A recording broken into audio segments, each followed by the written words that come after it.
Hello everyone, this is Anirudh Walia. और आज से बहुत ही प्यारा टॉपिक अपन स्टार्ट कर रहे हैं ऑर्गेनिक केमिस्ट्री का, दैट इज़ रिएक्शन मैकेनिज्म। एक एक लेक्चर को, एक एक चीज़ को बहुत ही डिटेल में प्रॉपर तरह से विद कंप्लीट नोट्स के साथ मैं आप लोगों के बीच पढ़ाने आया हूँ। और ये मानते हुए पढ़ाने वाला हूँ कि आज से पहले आपने ऑर्गेनिक में कुछ नहीं सुना, आपको नहीं पता क्या होता है मैकेनिज़्म, कैसे चलती हैं ऑर्गेनिक रिएक्शंस और कैसे उनके प्रोडक्ट्स को फाइंड आउट किया जाता है। हर चीज़ आप तक पहुँचाने की कोशिश करूँगा। सिर्फ 3 चीज़ों को दिमाग में रखना। पहली चीज़, प्रॉपर नोट्स बनाना।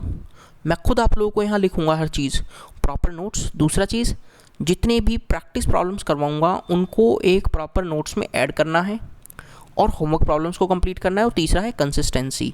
सिर्फ इन 3 चीज़ों को दिमाग में रखना, हर बात आप ऑर्गेनिक की खूब आराम से सीखते हुए चलेंगे। तो आइए दोस्तों, आप और हम मिलकर स्टार्ट करते हैं आज का ये पहला लेक्चर। तो एक एक चीज़ बस आप मेरी बातों को ध्यान से सुनते जाना, आपको हर चीज़ क्लियर होती चलेगी। देखो, सबसे पहले एनर्जी प्रोफाइल डायग्राम के साथ आज के मैं इस लेक्चर को स्टार्ट करने वाला हूँ। सबसे पहली चीज़ आज हम स्टार्ट करने वाले हैं एनर्जी प्रोफाइल डायग्राम के साथ। बहुत ही एलिमेंट्री स्टार्ट करने वाला हूँ, मतलब कि मैं फिर बता रहा हूँ, ये मानते हुए कि आज पहली बार आप ऑर्गेनिक के दर्शन करने वाले हैं। एनर्जी प्रोफाइल डायग्राम, हो सकता है बहुत सारे लोगों को इनमें बहुत सारी चीज़ें पता भी हों और बहुत सारों को नहीं भी पता हों। तो एनर्जी प्रोफाइल डायग्राम में सबसे पहले लिखेंगे कि sir, the diagram which explains the path of reaction with thermodynamics. The diagram which explains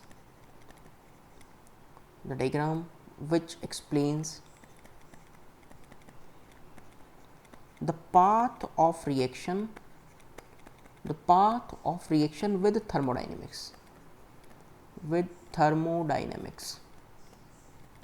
sir, कुछ कुछ चीज़ें तो हमें पता हैं, सब कुछ आपको पता होगा, ध्यान से देखना। मान लो कि एक रिएक्शन है, कोई भी एक जनरल रिएक्शन है, रिएक्टेंट से प्रोडक्ट में कन्वर्ट हो रही है। मैंने इसका ग्राफ कुछ ऐसा बना दिया। आर रिएक्टेंट है, पी प्रोडक्ट है।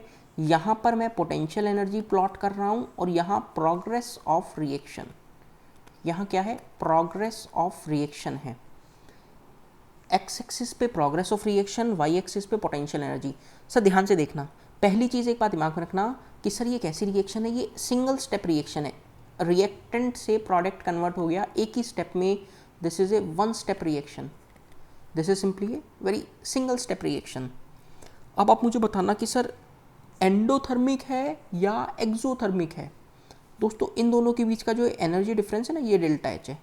ये अपने को डेल्टा एच बताता है। अब ये डेल्टा एच कैसे कैलकुलेट करूँगा, डेल्टा एच जो होगा वो क्या होगा, activation energy in forward reaction minus backward direction. Activation energy in forward minus backward. So इसको कैसे देखते हैं मैं बताता हूँ। मान लो कि यार यहाँ पर मैं कोई वैल्यू सेट कर देता हूँ, मान लो ये 0, ये 5, ये 10, ठीक है। और यहाँ पर कोई वैल्यू सेट कर दी मैंने, मान लो 7। अब रिएक्टेंट से मैं ऐसा बोलूँगा कि आपको रिएक्टेंट से टॉप तक का एनर्जी का डिफरेंस कितना है सर, 10 - 5 5 माइनस ये वाला डिफरेंस कितना है, 10 - 7 कितना है, 3 है। सर ये डेल्टा एच तो पॉजिटिव आ रहा है दोस्त, डेल्टा एच पॉजिटिव आ रहा है, यानी ये रिएक्शन का ग्राफ कैसा है, ये वाला जो ग्राफ अपन लोगों ने बनाया है, ये वाला।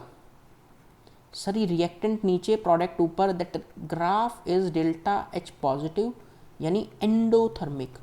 रटना किसी भी स्टूडेंट को कुछ नहीं है, हर चीज़ ध्यान से सुनते जाना है। The graph of this reaction is endothermic. ठीक है। अगली चीज़, सर इसी ग्राफ को थोड़ा दूसरी तरीके से भी बना सकते हैं। हाँ बिल्कुल बना सकते हैं। आइए अब दूसरे ग्राफ की बात करते हैं। पहला ग्राफ क्या हो गया, एंडोथर्मिक। एनर्जी प्रोफाइल डायग्राम हमें क्या बताता है, the diagram which explains the path of reaction with thermodynamics. Thermodynamics के हिसाब से उसका पाथ क्या होना चाहिए, उस रिएक्शन का पाथ क्या होना चाहिए, वो अपने को एनर्जी प्रोफाइल डायग्राम बनाएगा। द वेरी फर्स्ट पाथ जो हमने देखा है एंडोथर्मिक है। सर अब आगे चलते हैं, एक और ग्राफ की अब बात करते हैं, that is exothermic.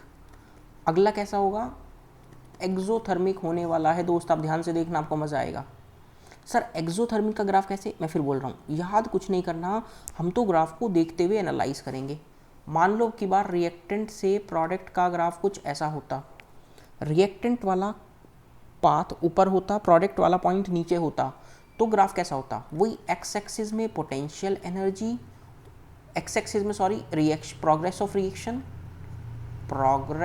Of reaction और वाई एक्सिस में है पोटेंशियल एनर्जी। अब ग्राफ का नज़ारा कैसा होगा सोच के देखना। अरे सर बहुत आसान है, एक ही स्टेप रिएक्शन है, या this is one step reaction, this is one step reaction. करना क्या है सर, ये चेक कर लेते हैं कि डेल्टा एच कैसा है। वापस वैल्यू सेट करके देख लो, वैल्यू सेट करके देख लो। मान लो कि वैल्यू कोई 10 एनर्जी है, 10 किलो जूल पर मोल है। सर यहाँ पे मान लेते 5 है और यहाँ पे मान लेते 3 है, ठीक है।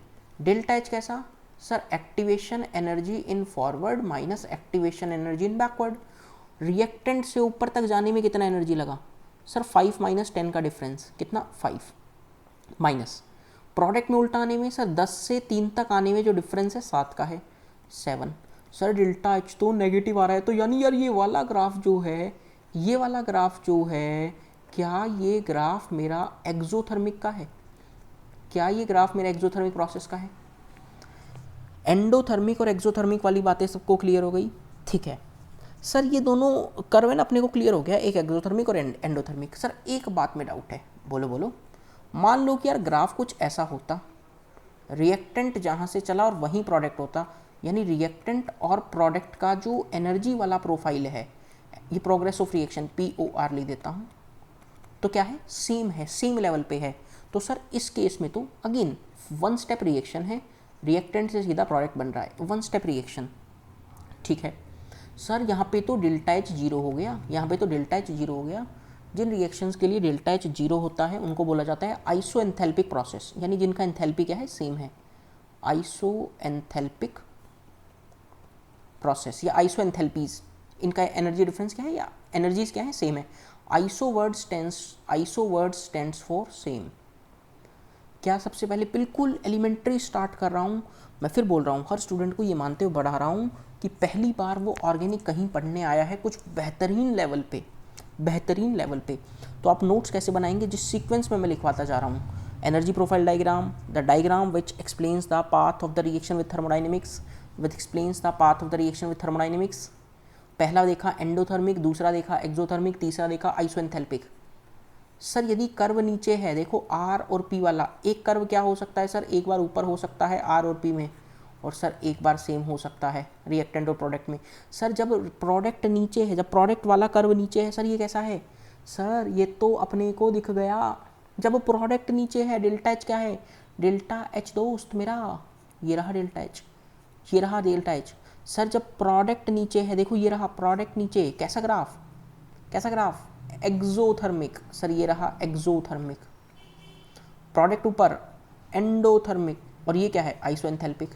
क्या यहाँ तक का सफ़र सबको क्लियर हो गया? आइए अब कुछ और बातों को स्टार्ट कर रहे हैं।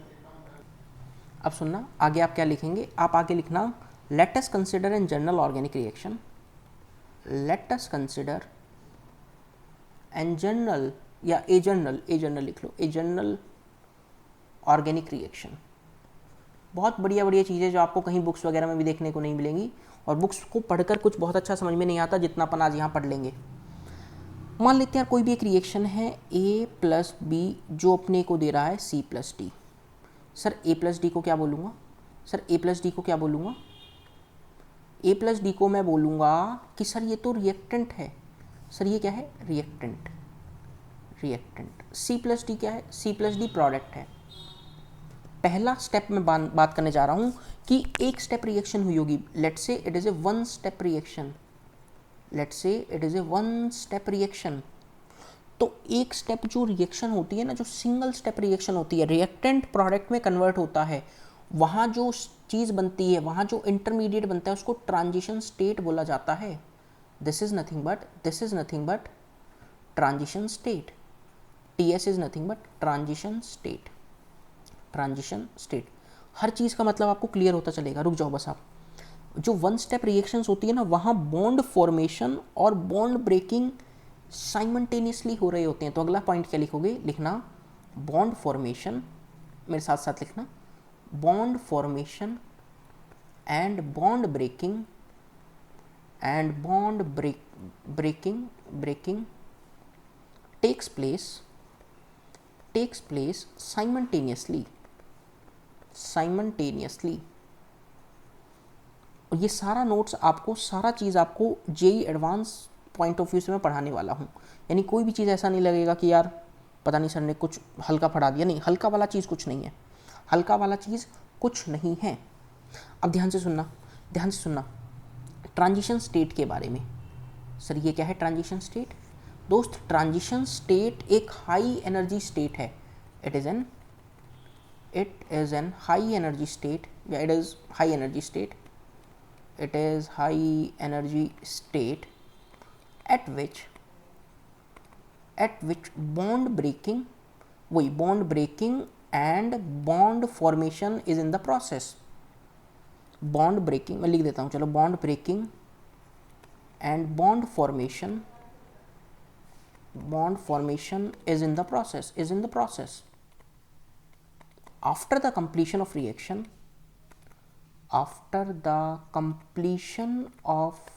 reaction या process, either intermediate or product are formed. क्या है? टीएस जो बना होगा, ट्रांजिशन स्टेट, ध्यान से समझना, कंफ्यूज मत हो ना, क्या है ये टीएस? ट्रांजिशन स्टेट एक हाई एनर्जी स्टेट है जहां बॉन्ड का टूटना और बॉन्ड का बनना एक ही स्टेप में हो जाता है, इसलिए सिंगल स्टेप प्रोसेस बोला है। और जब रिएक्शन कंप्लीट होगी, या तो प्रोडक्ट बनेगा या क्या बनेगा, अपना इंटरमीडिएट बनेगा। क्या इतना बात क्लियर है? सर मतलब थोड़ा फील नहीं आ रहा, सर थोड़ा सा फील कम आ रहा है। देखो, कंफ्यूज मत होना दोस्त, मैं दोबारा बताता हूँ। मान लो छोटी सी एक ऑर्गेनिक से स्टार्ट करते हैं, छोटा सा एक ऑर्गेनिक चीज़ से। मान लो OH माइनस की रिएक्शन CH3Br के साथ हो रही है, बिल्कुल एलिमेंट्री वाली बातें।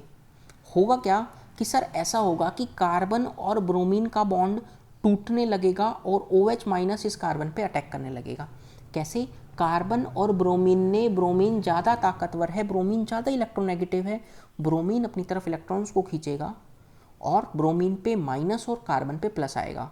तो सर OH क्या करेगा, अपने साथ साथ बॉन्ड्स बनाना स्टार्ट कर देगा इस कार्बन के साथ, और कार्बन और ब्रोमीन का बॉन्ड टूटना स्टार्ट हो जाएगा। एक ही स्टेप में कार्बन ब्रोमीन का बॉन्ड टूटने लग जाता है और कार्बन और ऑक्सीजन का बॉन्ड बनने लग जाता है। सर ब्रोमीन पे डेल्टा माइनस, क्योंकि इलेक्ट्रॉन्स को खींचे, ऑक्सीजन पे डेल्टा माइनस था। सर ये क्या है? ये बॉन्ड फॉर्मेशन है, और ये क्या है? बॉन्ड ब्रेकिंग है। एक ही स्टेप में हो रही है, this is the transition state. और जस्ट इसके बाद क्या बन जाएगा? प्रोडक्ट। ये बॉन्ड टूट जाएगा और क्या बन जाएगा दोस्त? क्या मैं ऐसा लिख सकता हूँ, OHCH3, ये प्रोडक्ट बन गया, Br माइनस बाहर आ गया। तो सर इसका ग्राफ दिखाएं तो कुछ ऐसा होगा। मान लो देखो, वही potential energy, progress of reaction. Sir अब कुछ भी हो सकता है, देखो अब कुछ भी हो सकता है। मान लो ये रिएक्टेंट था और ये प्रोडक्ट था, यहाँ क्या बनी होगी? यहाँ ट्रांजिशन स्टेट बनी होगी। यहाँ क्या है? ये ट्रांजिशन स्टेट है। थोड़ा बहुत फील आया क्या? थोड़ा बहुत फील आया ट्रांजिशन स्टेट के रिगार्डिंग? ठीक है, अब थोड़ा सा आगे चलते हैं, थोड़ा सा आगे चल रहा हूँ मैं दोस्तों, देखना। अब मान लेते हैं कि यार अपने पास वापस कोई P रिएक्टेंट है, या R रिएक्टेंट ले लेते हैं, कोई नहीं, R रिएक्टेंट है और वो P प्रोडक्ट में कन्वर्ट हो रहा है। पहले एक स्टेप था, रिएक्टेंट से प्रोडक्ट जाना एक स्टेप था। अब मैं क्या कह रहा हूँ यार, पता है एक स्टेप नहीं, 2 स्टेप है। यानी बीच में कोई ना कोई चीज़, स्पीशीज़ बनी होगी। बीच में कोई जो स्पीशीज़ बनी है उसको अपन बोल देते हैं इंटरमीडिएट। अब ये क्या होता है, अभी धीरे धीरे पता लग जाएगा आपको। सर R से इंटरमीडिएट बना तो सर बीच में कोई ना कोई एक ट्रांजिशन स्टेट बनी होगी, TS1 बोल दूं। और सर रिएक्टेंट से फिर प्रोडक्ट बना तो इसको TS2 बोल दिया। यानी हर रिएक्टेंट से प्रोडक्ट के बीच एक TS बनेगा और हर रिएक्टेंट से इंटरमीडिएट के बीच एक TS बनेगा। सर ये कितने स्टेप में हुई है?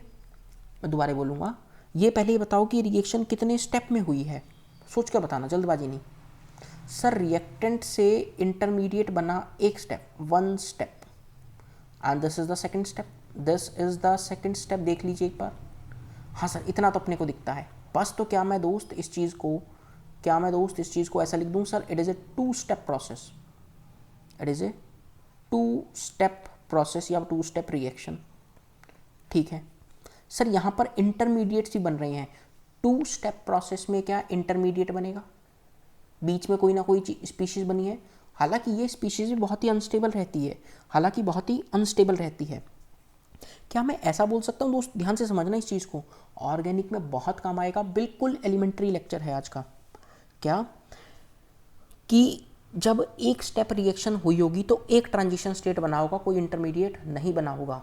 जब 2 स्टेप रिएक्शन हुई होंगी तो 2 ट्रांजिशन स्टेट्स बनी होंगी और एक इंटरमीडिएट बना होगा। क्या आप मुझे एक चीज़ बता पाएंगे, यदि 3 स्टेप रिएक्शन होती, सोचकर बताना, यदि 3 स्टेप रिएक्शन होती तो यहाँ पर मैं ऐसा बोलूँ, यहाँ पर ऐसा बोलूँ कि यार ट्रांजिशन स्टेट कितनी बनी होती। मान लो रिएक्टेंट है, प्रोडक्ट में कन्वर्ट हो रहा है 3 स्टेप्स के अंदर, मान लो इंटरमीडिएट 1 लिख दिया सर, इंटरमीडिएट 1 से ये इंटरमीडिएट 2 में गया होगा, फिर प्रोडक्ट में कन्वर्ट हुआ होगा। 3 स्टेप है, कैसे, 1 step, 2 step, 3 step, 3 step reaction है। कितना ट्रांजिशन स्टेट, कितना ट्रांजिशन स्टेट सर, ये TS1, ये TS2, ये TS3। क्या 3 स्टेप रिएक्शन में आपको फिर दिख रहा है क्या 3 ट्रांजिशन स्टेट्स बनी है और 2 इंटरमीडिएट्स हैं। क्या अपने को इतना बात पता लगा सर? हाँ, थोड़ा थोड़ा समझ में आ रहा है। अब ये इंटरमीडिएट बार बार आप जिक्र कर रहे हैं, इंटरमीडिएट का क्या होता है यार, ये वो स्पीशीज़ हैं, दीज या दो species formed during a reaction between 2 TS। मैं ऐसा लिख दूँ, यदि मैं इसका डेफिनेशन लिखना चाहूँ तो ऐसा लिख सकता हूँ, those species formed during a reaction between 2 TS। 2 transition states के बीच जो एक स्पीशीज़ बनी है उसको इंटरमीडिएट बोल दिया है। और बहुत ज़्यादा टेंशन मत लेना, इंटरमीडिएट्स का जिक्र हम आपने ऐसा भी सुना होगा क्या, यदि मैं बोलूँ कि कार्बोकेटायन, कार्बनायन, फ्री रेडिकल्स, ये सारे के सारे इंटरमीडिएट्स हैं, ये सारे के सारे क्या हैं, इंटरमीडिएट्स हैं। क्या इतना बात आप लोगों को दिखता है? बोलो क्या इतना बात दोस्तों देखने में किसी भी मेरे दोस्त को दिक्कत है तो प्लीज़ बता दीजिए। नहीं सर, इतना बात तो अपने को क्लियर हो गया है। तो आज के लेक्चर को बहुत ज़्यादा बड़ा नहीं रखूँगा, आपसे पूछ लूँगा क्योंकि पहला लेक्चर है, क्या अपनों को इतना बात समझ में आया है? 2 मिनट में रिवाइज कर लेते हैं व्हाट वी हैव स्टडीड। हम लोगों ने एनर्जी प्रोफाइल डायग्राम देखा। आज के लेक्चर में हम लोगों ने क्या देखा, एनर्जी प्रोफाइल डायग्राम देखा। सर उसके अंदर आपने 3 ग्राफ्स के बारे में बात हुई, एंडोथर्मिक, एक्सोथर्मिक और आइसोएंथैल्पिक प्रोसेस, जहाँ एनर्जी डिफरेंस क्या हो, 0 हो, डेल्टा H 0 हो। उसके बाद आपने ट्रांजिशन स्टेट के बारे में बताया, आपने 1 स्टेप रिएक्शन बताया, 2 स्टेप रिएक्शन बताया, 3 स्टेप रिएक्शन बताया। 1 स्टेप रिएक्शन में क्या, 1 स्टेप रिएक्शन में कोई क्या इंटरमीडिएट बनेगा? 1 स्टेप रिएक्शन में कोई इंटरमीडिएट नहीं बनेगा। 2 स्टेप रिएक्शन में, हाँ सर 2 स्टेप रिएक्शन होगी। यदि 2 स्टेप रिएक्शन होगी तो क्या दोस्त मैं ऐसा बोल सकता हूँ, देखो सर 2 स्टेप रिएक्शन में इंटरमीडिएट्स की फॉर्मेशन होगी। बोलो गाइस, क्या आज की सारी बातें क्लियर हुई? और 3 स्टेप रिएक्शंस भी आपको दिखा दी, 3 स्टेप रिएक्शंस भी आपको दिखा दी हैं। ये बहुत ही एलिमेंट्री वाली चीज़ें हैं जो अक्सर बहुत सारे टीचर्स नहीं पढ़ाते हैं। तो मेरा मेन मोटो यही है कि दोस्तों मैं आपको हर चीज़ उस बेहतरीन ढंग से पढ़ाता चलूँ कि जहाँ आपको आनंद आ जाए। ऑर्गेनिक केमिस्ट्री को पूरा एक कंटिन्यूशन में लेके चलेंगे। पहला लेक्चर है, लेक्चर पसंद आया तो कमेंट करना, बहुत डिटेल में पढ़ते हुए चलेंगे, टेंशन ही मत करना इस चीज़ की। सेकंड चीज़ मेरी सोचना, सेकंड चीज़ मैं आपसे पूछने वाला हूँ कि लेक्चर का ड्यूरेशन कितना रखूँ। आप मुझे ड्यूरेशन बता देना कि सर 30 मिनट्स रख लो या 40 मिनट्स या 1-1 घंटे के लेक्चर्स बनाओ। जैसा आप डिमांड करेंगे मैं वैसे लेक्चर्स फ्रेम करता चलूँगा। शर्त एक है कि आप वीडियोस को पूरा देखना। कहीं पे भी कोई भी डाउट आएगा प्लीज़ मुझे कमेंट कर देना। और वीडियो के डिस्क्रिप्शन में एक टेलीग्राम ग्रुप है, आप उसको ज्वाइन कर लेना। वीडियो के डिस्क्रिप्शन में एक टेलीग्राम ग्रुप है, आप उसको ज्वाइन कर लेना। कोई भी डाउट आए तो आप मुझे मैसेज कर सकते हैं, पर्सनली मुझसे बात कर सकते हैं। तो मैं अनिरुद्ध वाली आप लोगों के साथ बना रहूँगा। कोई भी टेंशन हो प्लीज़ मुझे शेयर करना। और दोस्तों आप लोगों को इस लॉकडाउन पीरियड में या आपको एक बेहतर कंटेंट यहाँ पर मैं प्रोवाइड करने की कोशिश करूँगा। सो वीडियो पसंद आई तो लाइक करना और अच्छा लगा हो तो कमेंट करके बता देना। अगला टॉपिक जो अपन स्टार्ट करेंगे इलेक्ट्रोफाइल और न्यूक्लियोफाइल के बारे में स्टार्ट कर रहे होंगे। बहुत ही एलिमेंट्री था, एनर्जी प्रोफाइल डायग्राम, इन सब चीज़ों के बारे में आज अपन लोगों ने बात की। ठीक है तो गाइज मिलते हैं अगले लेक्चर में, तब तक keep studying. God bless you all of you, bye bye, take care.